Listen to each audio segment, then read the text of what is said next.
All right, first of all, what are some of your takeaways from those first two games, what you saw from the team? A lot of positives. Our main group was really good.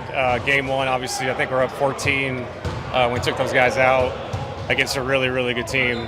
So that was positive. And I thought game two with guys out, it was more of like a Nikola, Jamal trying to find their rhythm, much more aggressive to shoot it as opposed to moving it side to side like in game one, which we wanted to see. I think, second half's got away from us. The one thing about this whole preseason, when guys come in and they're going to be Exhibit 10s, they're going to play in the G League, whatever they may be, they have to take that challenge of who they're going to play.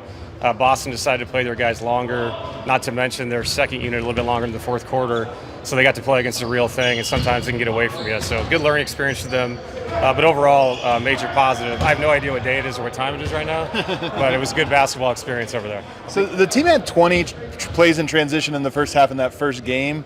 Is that frenetic energy of the first preseason game, or do you think that's a point of emphasis and you were seeing it in that game?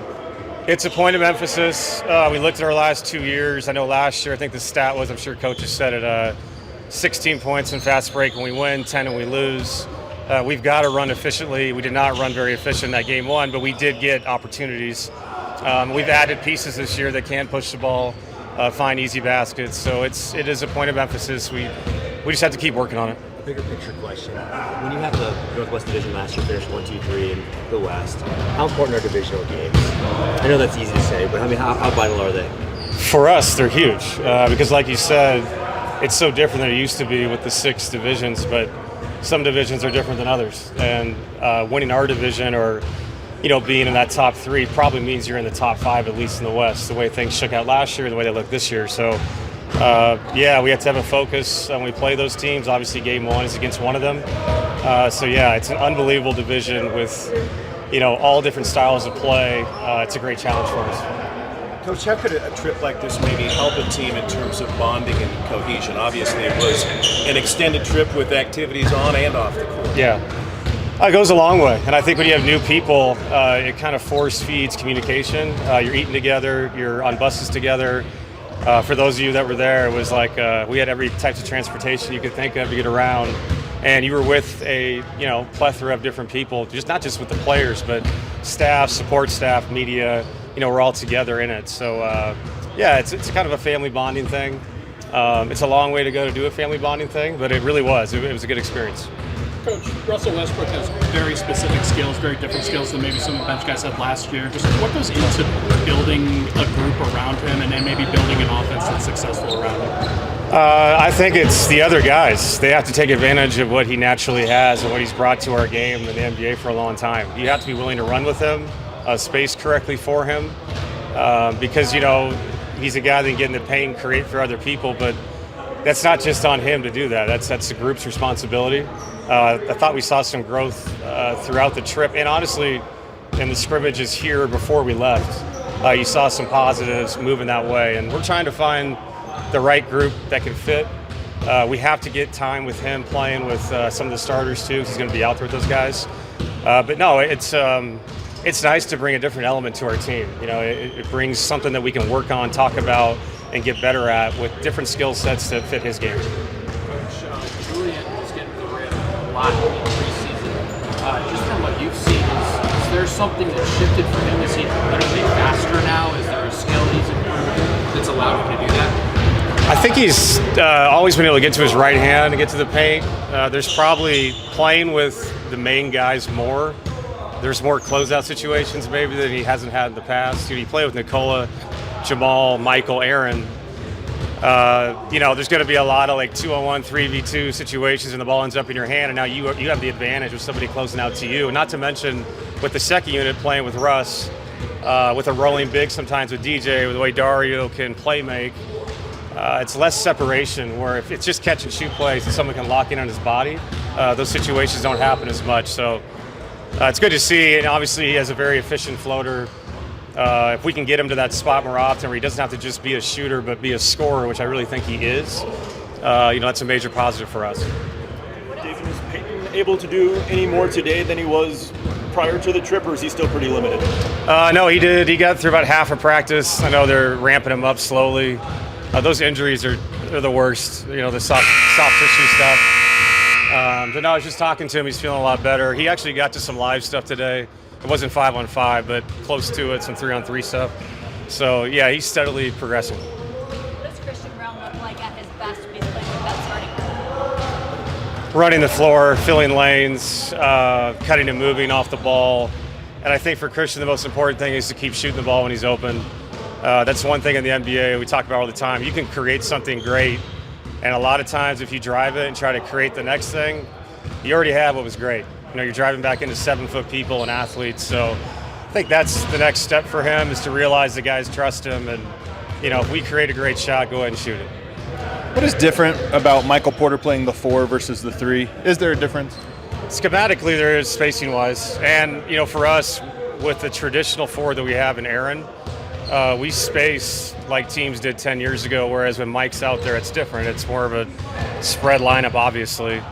So it changes some of your alignments. It's nothing tricky, but I think it's the other 4 guys have to get used to it more, where they know Aaron's going to be in the baseline a lot. He takes up that space so well. And with Mike, it'll be just as positive, but just in a very different way. And some of your play calls are different. It makes the 3 and the 2 have to react to something that you call for a 4. But besides that, it's a good transition when he's been out there as a 4. Is there something specifically you look for him to do more of when he's in that role? Yeah, I think he can get into more double drags where he can be a screener and then be an active stretch guy and pick and roll. You can use him as a screener, as a decoy, and then bring him back off picks. What you see a lot of these teams do around the league that have these guys that can really shoot it. And again, it's for Mike, it's a transition because he's played the 3 for us for years, won a championship playing the 3. So just more about reps and everybody getting used to each other out there.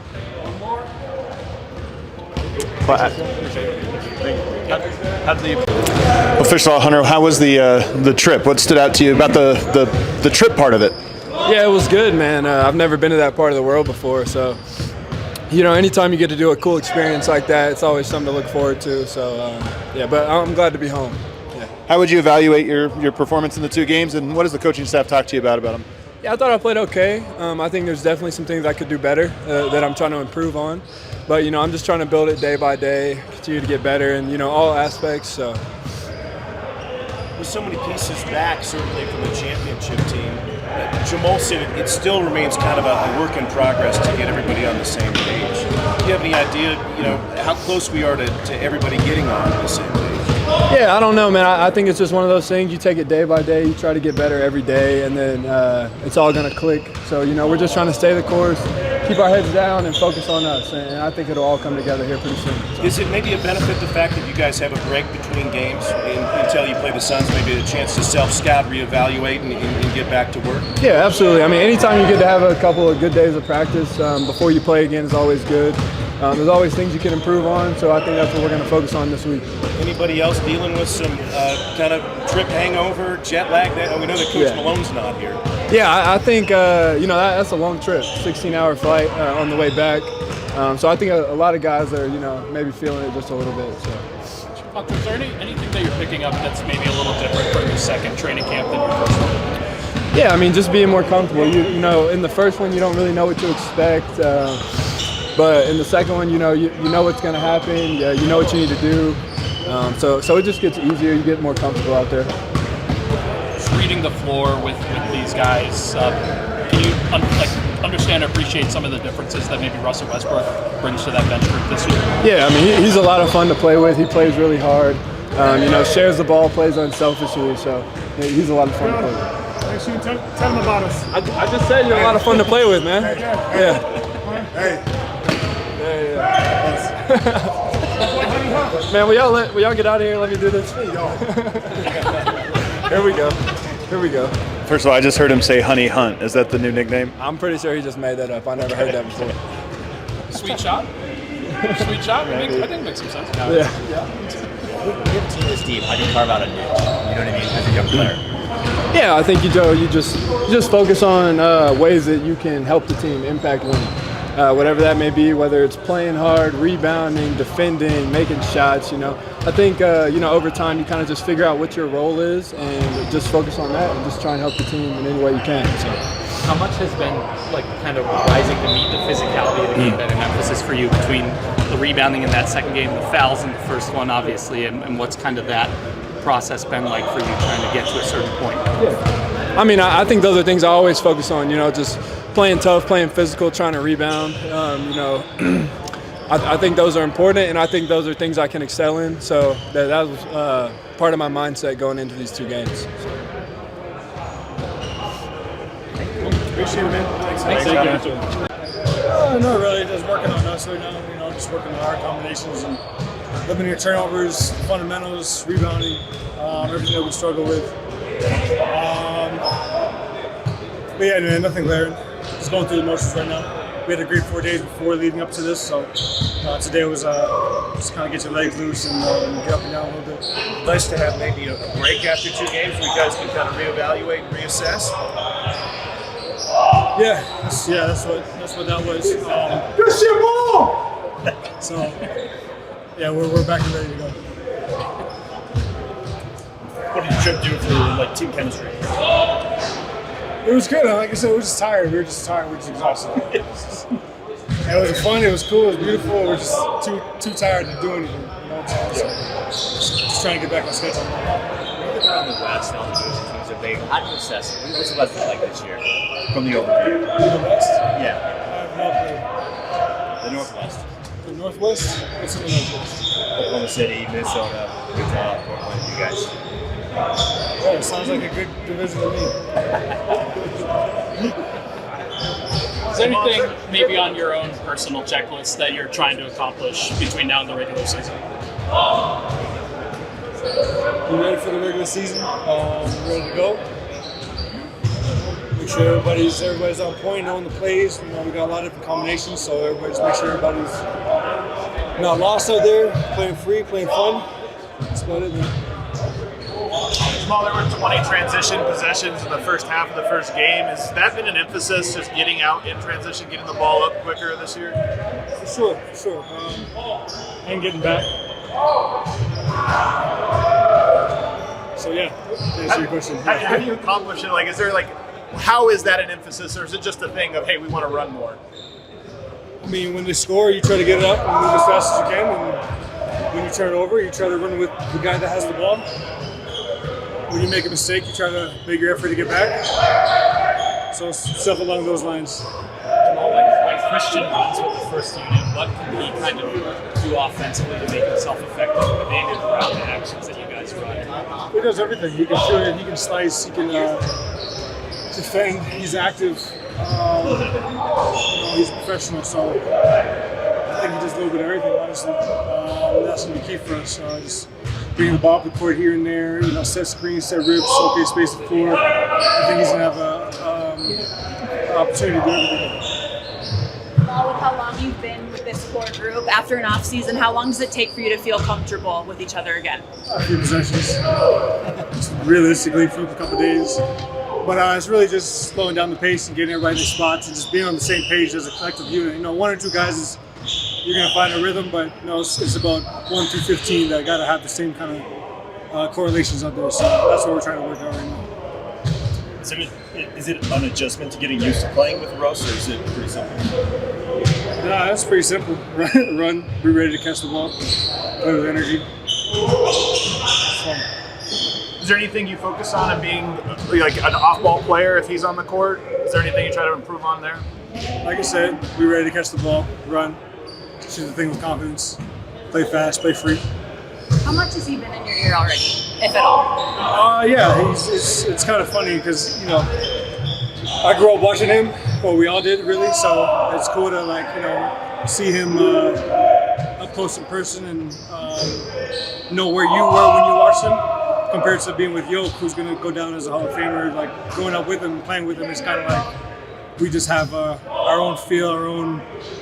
Whatever, and we kind of look at each other like that. We're he does what I do, or he does what he does, I do what I do. But to look at Russ is oh damn, that's Russ. You know what I'm saying? That's kind of. So every time he's in the gym, he kind of looks, not just me, but everybody's spirit and awareness, just by him being in the gym, just by his presence. So that's one thing I appreciate about having him on the phone. We haven't played much together, but when he's out there, he makes a positive impact.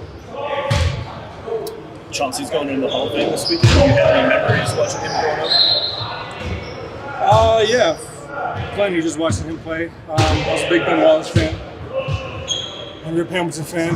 Not a Chauncey fan. Oh, for sure, Chauncey, but great to back to when I was a big Ben fan. But that's cool. So congrats to him. Thank you, sir.